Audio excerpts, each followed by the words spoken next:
नमस्कार दोस्तों, आप लोग का भोजपुरी तड़का नाइट में आप लोग का स्वागत है। दोस्तों अगर दोस्तों आप हमारे चैनल पर नए हैं तो हमारे चैनल को सब्सक्राइब कर ले दोस्तों, क्योंकि दोस्तों हमारे चैनल पर भोजपुरी की हर ताज़ा खबर आती रहती है। दोस्तों इस वीडियो में दोस्तों आप लोग से बातचीत करने वाले हैं भोजपुरी एक्ट्रेस रितु सिंह जी की भोजपुरी फिल्म झगड़ा गोतिन गोतिन के ट्रेलर के बारे में। दोस्तों तो जो लोग दोस्तों अभी तक इस फिल्म के ट्रेलर को दोस्तों नहीं देखे और देखना चाहते हैं तो इसी के बारे में दोस्तों आप लोग को बताने वाले हैं।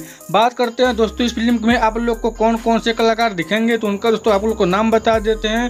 तो उनका दोस्तों नाम है जय यादव जी, गौरव झा जी, सालू सिंह जी, ऋतु सिंह जी, रितेश उपाध्याय जी, अपर्णा मालिक जी, जय नीलम जी, रिंकू आयुषी जी और भी कलाकार दोस्तों आप लोग को झगड़ा गोतिन गोतिन के फिल्म में दिखने वाले हैं। दोस्तों इस फिल्म में आप लोग को मनोरंजन, एक्शन, ड्रामा, कॉमेडी भी देखने को मिलने वाला है। दोस्तों हाँ दोस्तों आप लोग को इस फिल्म में 3 जेठानियों का झगड़ा भी देखने को मिलेगा और प्यार भी देखने को मिलेगा। दोस्तों आप बात करते हैं दोस्तों आप लोग इस फिल्म के ट्रेलर को दोस्तों यूट्यूब पर कहां पर देख सकते हैं, तो चलिए दोस्तों आप लोग को बता देते हैं। दोस्तों अगर दोस्तों आप लोग को इस भोजपुरी फिल्म के ट्रेलर को दोस्तों देखना है तो दोस्तों आप लोग यूट्यूब के इंटरटेन रंगीला के यूट्यूब पे सर्च मारकर दोस्तों इस फिल्म के ट्रेलर को दोस्तों देख सकते हैं। दोस्तों जी हाँ दोस्तों, इंटरटेन रंगीला के यूट्यूब चैनल पर इस फिल्म के ट्रेलर को दोस्तों कर दिया गया है। दोस्तों तो अगर दोस्तों आप लोग को हमारी वीडियो अच्छी लगी हो तो मैं चैनल को सब्सक्राइब कर लें दोस्तों, वीडियो को लाइक कर लें दोस्तों और दोस्तों साथ में शेयर करना ना भूले। तो मिलते हैं दोस्तों अगले खबर में, तब तक के लिए दोस्तों जय हिंद जय भारत दोस्तों।